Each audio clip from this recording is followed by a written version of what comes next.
Drejtori i Zyrës për Kosovë dhe Metohi Petar Petković me rastin e arrestimit të 16 pelegrinëve serb tha se ishte një sulm ndaj kishës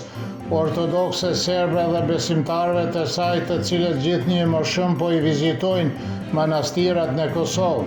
Petković tha se arrestimet në çdo hap janë një problem i madh me të cilin po ballafaqohen serbët në Kosovë dhe se serbët nga Serbia qendrore që vijnë për të vizituar manastiret si dhe personat e zhvendosur brenda vendit që u detyruan të largohen nga shtëpitë e tyre në vitin 1999 dhe më vonë veçanërisht nga Metohia dhe janë veçanërisht në Shënjestër. Ai ka thënë se qëllimi i frikësimit dhe arrestimit është që të largohen serbët dhe të mbyllen manastiret ortodokse serbe.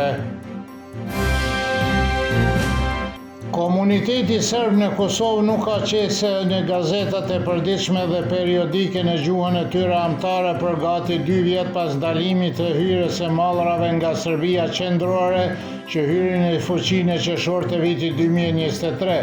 Kryetari i Asociacionit të Gozatarëve të Kosovës dhe Metohisë Ivan Avanovac thekson se kjo nuk është regjistruar askund përveç se në vendet e prekura nga lufta,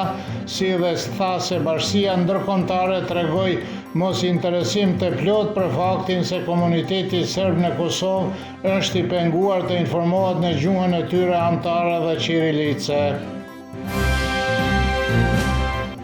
Bashkëshorti i presidencës së Kosovës Vjosa Osmani Prindon Sadriu kufirin mes Kosovës dhe Shqipërisë e ka quajtur si vijë administrative,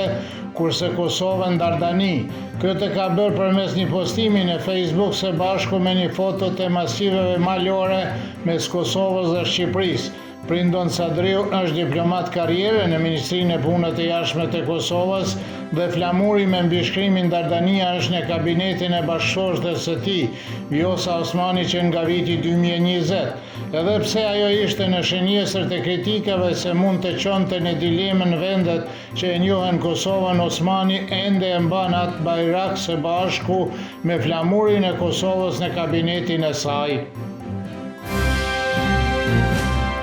Me vizitën e Ballkanit Perëndimor, Kaja Kallas tregoi se Europa nuk e ka larguar vëmendjen nga ky rajon dhe nga Tirana e dërgoi një mesazh shumë të rëndësishëm Beogradit dhe Prishtinës se nuk janë harruar në proceset e antarësimit në Bashkimin Evropian. Sipas analistit politik Leonard Karaj, nga Tirana, Gjorgje Dimitrov, hulumtues në qendrën beogradase për politikë europiane,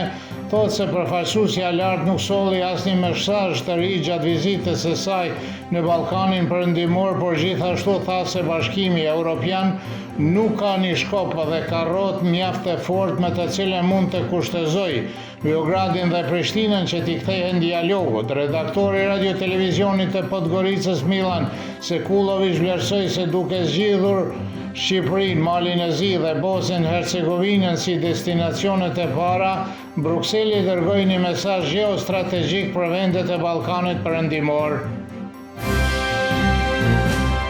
Pikat e krizës në Ballkanin Perëndimor dhe bashkëpunimi ekonomik e ushtarak ndërmjet Beogradit dhe Parisit ishin temat kryesore të drekës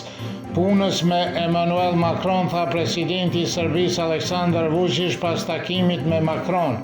Slobodan Zečević nga Instituti për Studime Europiane beson se rëndësia e Serbisë për Francën nuk është zvogluar pavarësisht ndryshimeve të mëdha në marrëdhëniet globale. Ai rikujtoi se Serbia në 7 vitet e fundit ka trefishuar shkëmbimin ekonomik me Francën dhe se në Serbi operojnë më shumë se 130 kompani franceze dhe theksoi se bashkëpunimi mes dy vendeve në fushën e industrisë së zbatuar dhe ushtarake është po aq i rëndësishëm. Në Kuvendin e Kosovës ka filluar regjistrimi 120 deputetëve të ri të cilët janë të obliguar ta bëjnë para konstituimit të thirrjes së nëntë. Të parët që u regjistruan ishin deputetët e lëvizjes vetëvendosje e cila fitoi me së shumti mandate në Kuvend, ndërsa regjistrimi i deputetëve të partive të tjera do të vazhdojë ditëve në vijim. Seanca konstitutive e Kuvendit të Kosovës do të mbahet me 15 prill, ku siç është paralajmëruar do të zgjidhet edhe kryetari i Kuvendit, tha Vjosa Osmani. Profesori Mazlum Baraliu pohon se ekziston mundësia që edhe deputetët e partive opozitare ta votojnë për qeverinë e udhëhequr nga lëvizja vetëvendosje, sepse siç thotaj asnjë prej tyre nuk dëshiron zgjedhje të reja. Baraliu thotë se përpjekja e parë për të formuar qeverinë është e vetëvendosjes, por nëse dështon kjo mundësi shkon partisë së dytë në zgjedhje, edhe pse teoretikisht e sheh të mundur formimin e qeverisë nga opozita. Baraliu tha se në praktik partitë opozitare nuk kanë një qëndrim të unifikuar, por se nga ana tjetër janë të vetëdijshëm se nuk është mirë të shkojnë në zgjedhje të reja. Moti nesër me diell dhe i ngrohtë në perëndim të Serbisë, në pjesë tjera paradite do të jetë me diell, ndërsa pasdite me vranësira nga verilindja do të fryjë shumë e fortë e fuqishme me stuhi veri perëndimore. Temperaturat e mëngjesit do të sillen nga -2 deri në 2, kurse ajo maksimale ditore nga 13 deri në 19 gradë Celsius.